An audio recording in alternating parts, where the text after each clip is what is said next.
I set this thing off, almost blew myself up, didn't manage to get off the ground, but it did create quite a little fire. So I snuffed out the fire and then left, came back and discovered I had nearly burned down half the neighborhood. So here's a kid trying to learn, and I was dubbed a bad kid in the neighborhood because I almost burned the place down. The town survived. No one died. Exactly. Top leaders, meaningful conversation, actionable advice, bulldoze complacency, ignite inspiration, create impact. Produced by Southwestern family of companies. This is the Action Catalyst. Today's guest is James Keys, a longtime business leader currently serving as the chairman of Key Development LLC. His career has included serving as CEO of 2 Fortune 500 companies, Blockbuster Inc. and 7-Eleven. His new book, Education is Freedom, The Future is in Your Hands, highlights his passion for lifelong learning and is out now. James, thanks for joining us. Sure, yeah. You better call me Jim, though, Adam. I put James on the book because I wanted to be more formal, but nobody will know who it is if you call me James. Oh, no. Okay. It's a nice part about Adam. At least nobody calls you like Ad. Yeah, you can't reduce it any further. Yeah. You know, I'm always curious what someone thought was going to be their life path in their early days, and then what some of the twists and turns were that caused it to be quite different than maybe what they expected. So what path were you thinking you were on, and then what changed? That's a really good question.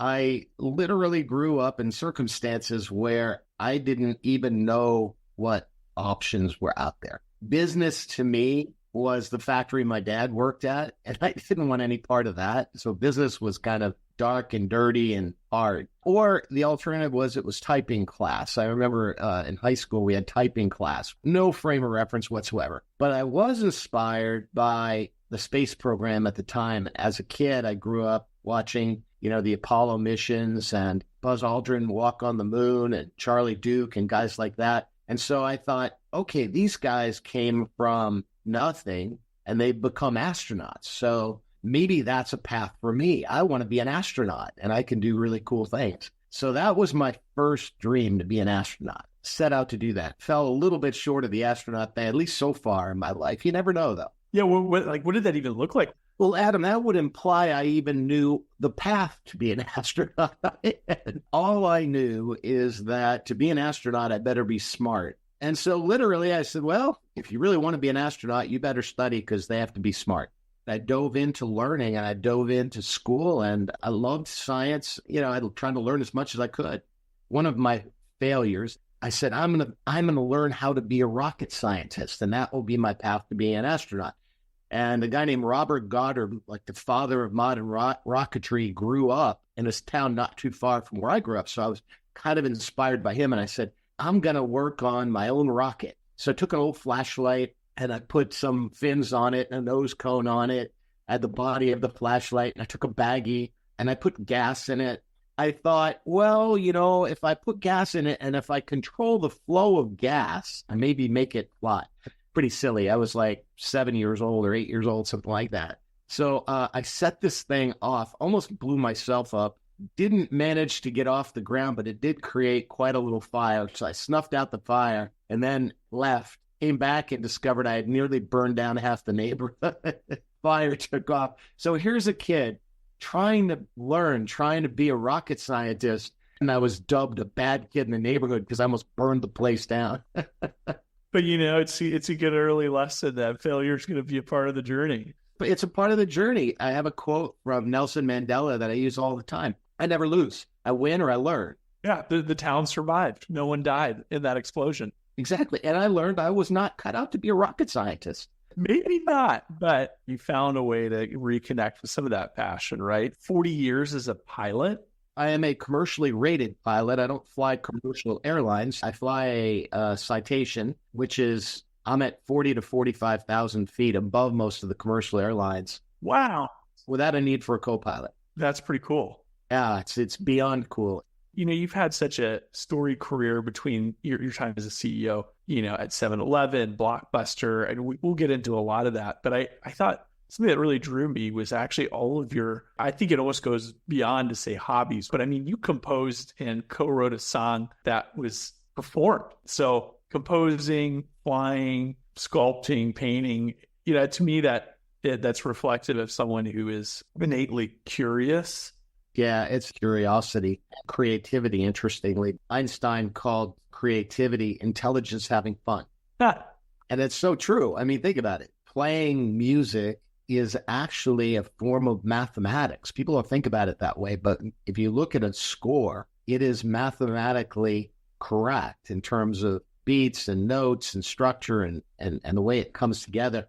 It's almost a subliminal use of mathematics when you learn how to play an instrument, but it's also fun. And so it's it makes learning fun. And curiosity is that innate thing that we all have as children. I mean, how many kids do you know that don't run around asking why?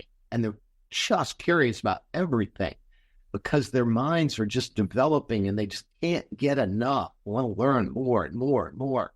And if we can learn as adults also to keep asking why, there's just so much more richness that we can enjoy. Why just look at art? Why not practice it? And then the next time you go to a museum after you had a canvas and played around with some paint and mixing colors, the next time you go to a museum, you look at a great masterpiece, it's so much more meaningful when you've actually done it yourself. On the business side of things, taking on the role of president and CEO of a tremendously large organization, I can only imagine comes with a certain amount of stress and pressure. What were some of the things that you felt were most preparational in taking on this role? What were some of the key things or events that you felt equipped you to lead so many people? Well, I'll share a story with you. I use this story sparingly because honestly, it sounds a little flaky. Shortly after being named CEO, I ended up with a dream. Now you see why I don't tell this story very often. But it was an incredibly powerful dream, and I was probably having that natural hesitation that we all have, maybe a little imposter syndrome, whatever it is that says, "Oh my gosh, I'm the dog that caught the car. Now I worked my whole career to try to be a CEO. Now I am one. Am I able to do this? Am I capable of doing this?" And in this dream, I was told I was going to get a gift, and I was given tasks, and I was sent off to do these tasks, and I came back from every task. Then I woke up. I was like, darn it, I woke up too early. I didn't get my gift. And I write down 3 words: change, confidence, and clarity. I said, what the heck does that mean? The next morning I'm thinking about it. I didn't get my gift. And then I started talking about it. Virtually everybody that I shared that story with said, that is your gift. How do you think you got there? You were able to take the worst kinds of change from the time you were a little kid and turn that into a positive. So you've recognized that change equals opportunity. That is the very acronym CEO. Mm-hmm. Change equals opportunity. That's the role of a CEO. And you're the best person we know at being able to deal with change, good or bad.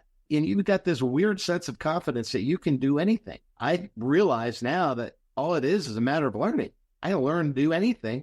And then they said the third thing is, you've got this weird sense of clarity that you break complex things into really simple terms that you can then communicate it out clearly. Change, confidence, and clarity. That was the gift of those 3 things that I didn't even know I had. I think anyone can use to find their own personal or professional success. No, that's fabulous. Yeah, I love that. You came into Blockbuster during a tough time. I wanted to know, and maybe Blockbuster is the right place to ask this question, but you hit a wall. Well, I've hit a lot of walls in my career. People forget that 7-Eleven was bankrupt back in 1991, shortly after I joined the company. And I thought, man, what a bad career decision. I went from a major oil company to 7-Eleven thinking that it was going to be a great career trajectory. And I find them now bankrupt. This is one of those things that change equals opportunity. The company had 10 years of same-store sales declines, was really on a difficult trajectory. It was growing still, but it was having trouble keeping up with competitors, and it ultimately had to file for bankruptcy. But that gave it the opportunity to reinvent itself. We were able to look at the success of our licensed operations around the world, places like Japan, Taiwan, Thailand, bring those learnings back to the United States So we were able to reinvent the company and come out of bankruptcy as a successful entity. For me personally, it ended up being a great opportunity because I thought I was going to lose my job like everybody else. But we came out of bankruptcy and I ended up with a promotion and was put in charge of strategic planning for the new enterprise, led to then a career trajectory that gave me an opportunity ultimately to be CEO of 7-Eleven. So we took adversity, crisis, and then turned it into the next 10 years, 15 years of significant success, which when we sold the company in the year 2005, gave me the opportunity then to take on the challenge of Blockbuster. So I went into Blockbuster, eyes wide open. I knew it was going to be a challenge. Didn't know the kind of challenge we would face. Yeah. Because no one thinks about Blockbuster and 7-Eleven as the same thing, except they're two iconic brands, right? If you think about the nature of Blockbuster's business, it wasn't renting DVDs. That wasn't their business. Their business was convenient access to media entertainment. It's the convenience business, not unlike 7-Eleven. They made the pivot from VHS tapes, which is where the industry started, to DVDs. DVDs were more convenient access to media entertainment. So they made that pivot successfully. The digital transition was coming. Clearly it was coming. I wanted to take the company there. My very first act as CEO was to buy a streaming video company called Blockbuster On Demand.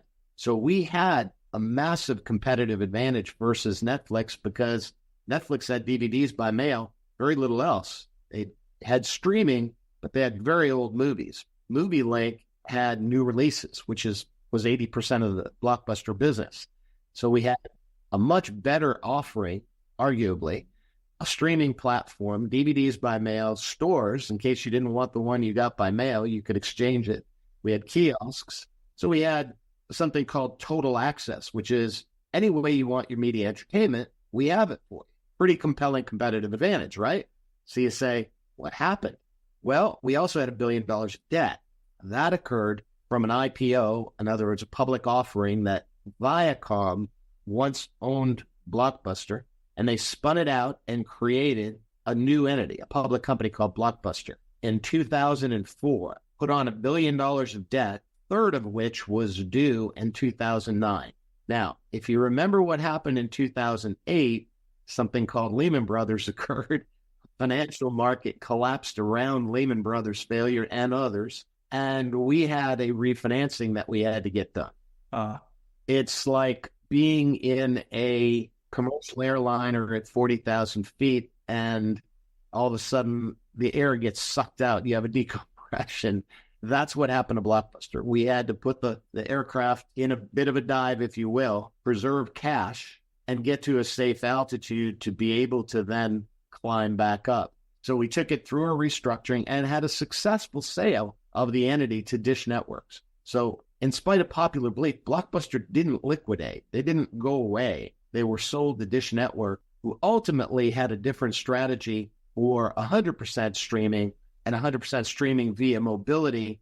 They were a bit early in their strategy and ultimately closed the stores down. They still own the brand. You never know. It may come back one day. Yeah. Wow.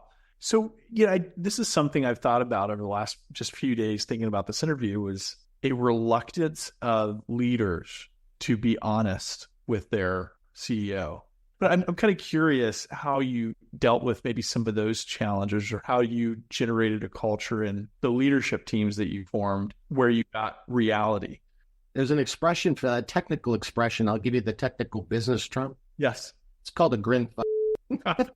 Yes, sir. Yes, sir. That's a good idea, sir. That. But it's true. It occurs, and it's just so frustrating. Look, the root cause of that is fear. People are afraid they're going to lose their job. Fear is the biggest killer of careers, of companies, even societies. They're coming to get you. They're going to take something from you. They got something that you don't have. Isn't that unfair? Fear is the lowest common denominator. It works. It's a motivating tool. There's only two ways to motivate people. You motivate them through hope and through inspiration, or you scare them. So take that same reaction now. Put yourself in a corporate environment. Somebody does something that you think, I may lose my job. I may fail. Or I don't think that's a good idea, but I don't want to tell him. It's either fight and be disruptive in the work environment. We've all seen it. Somebody being obnoxious in a boardroom and demonstrating non-productive behavior, just being argumentative for no reason. Or it's the corporate version of flight, which is inertia. I do nothing. Yes. Both are bad. Both can be cured, but only through knowledge. Because what happens when you're afraid? If you're afraid of the dark and you turn on the light, you realize, oh, that's silly. I didn't have anything to be afraid of. Well, knowledge is light. Communications is a way to spread the light. So in a time of crisis, communications from the leadership are critically important, because that's the light that takes away fear throughout the organization. Sure. Was there anything you did in particular with your leaders to make them feel they could approach you about challenges? Change, confidence, clarity. Well, the clarity of communications is both inbound and outbound. So listening is critically important. As humans, we are often guilty of trying to formulate our response before fully understanding what someone's trying to tell us, trying to hear and truly understand what that person's trying to tell me, and then trying to be very clear in my communications also, so that I'm not triggering that fear response. Because once I trigger that, once I've made them afraid, I've lost them. I won't get truth. Yeah. What I'm trying to communicate in my book is that leadership is about change, constant, inevitable, lifelong change. It's constantly changing as a leader, being able to adapt to different circumstances, different times, different styles, because you have different people with different reactions. And that constant adaptation to change as a leader, I think, is what's critically important. Leadership's about change and evolution. It changes the root of all commerce. You think about it. Someone needed something and someone satisfied that need and got paid for that service. Commerce begins, right? It's the heart of all commerce. And then that person got a little bit complacent and somebody else said, hey, I'm going to change things and give you another way to satisfy. And then change occurs, right? Again, and someone profits from it and someone else perhaps doesn't. And so change is at the heart of all commerce. And yet when change occurs, as humans, we naturally resist. We get worried because it creates that fear thing. There's only two responses to change. You can either respond favorably and see it as opportunity, or you can start blaming, feeling sorry for yourself, put your head down. So it's not the change that matters. Change is good. Change, good or bad change, can be positive. It's your response to change that separates winners from losers. You know, I think one other tactical thing I wanted to ask before we do like kind of a quick lightning round of questions. I thought this was a lightning. Yeah, the whole thing. The question I had was about time, where to invest it when there's so many areas, places, people asking for it. Anything that you'd share on that that's been a good process or system for you about how you funnel your time in leadership? It's, for me, all about where am I going to either learn the most or contribute the most. One of those two things. So somebody comes to me with a board seat and maybe a company I know nothing about or an industry I know nothing about. But if it's an opportunity to really learn a lot, because there are really good people on that board and it's a dynamic company that I'm going to learn from, learn a whole new industry, I may go do it. And that's my criteria. Am I going to learn from it, or is it something, man, I can really help these folks get to the next level? And I'd like to use my many, many years of experience to help them because I believe they're on the right track, but I can really contribute to this entity. And then this is probably a fun factor too. Is this going to be fun? Yeah, that's fair. And, you know, looking at all the hobbies that you've developed, do you feel that to some degree having some of these things that are more artistic or creative in nature were supportive of your business? Absolutely. I am always amazed at how people try to specialize so early in their career. We've got kids now trying to be an engineer when they're, in the 6th grade. It's great that somebody thinks they know what they want to do. I had no idea. Maybe I'm the exception, but I don't think most of us are mature enough, even throughout high school, to truly know what things will excite us the rest of our life. So I encourage more breadth of knowledge and understanding. And I've become a bit of a junkie about the more I learn, the more I can do. So I'm just passionate about learning more stuff because I find it's interesting. I can go anywhere in the world now and mix in different cultures very comfortably because I've learned about those cultures and I've learned about the people from those cultures. It makes it far more interesting to travel when you know what you're dealing with. It's not just taking pictures of recognizable buildings and monuments and things. It's really, really mixing with people and getting to know them.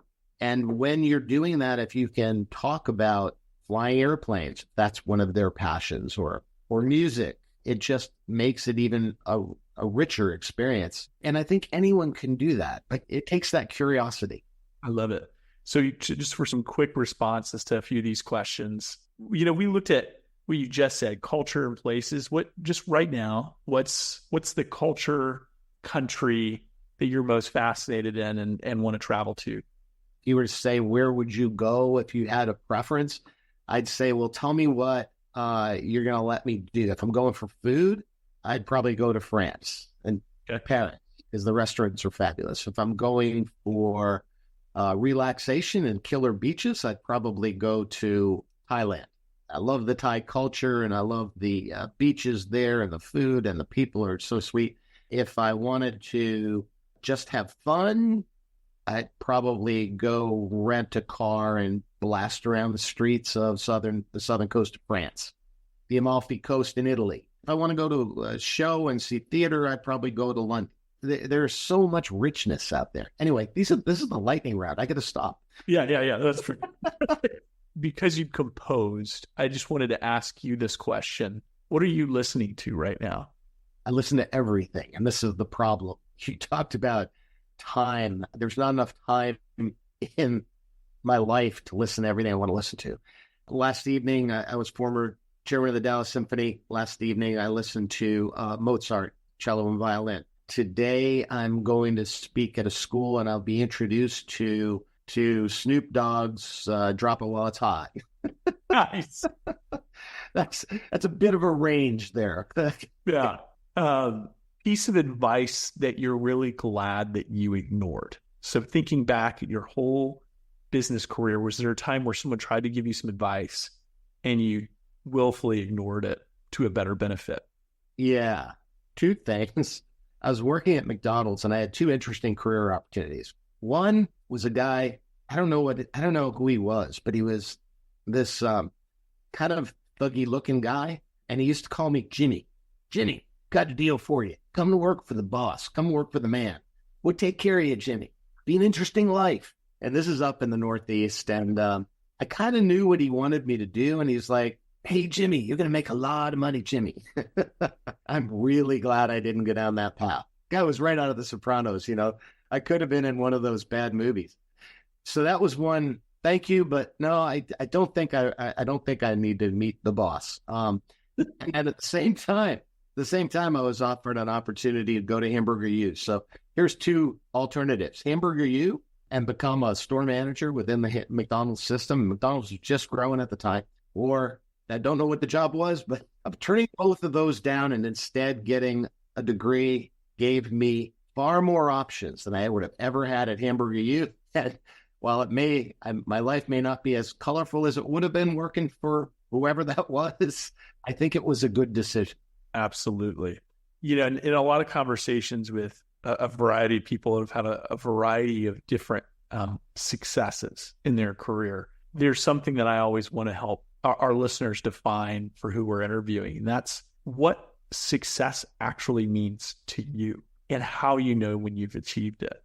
It's very simply one word: freedom. Okay. It's why the book is called Education is Freedom.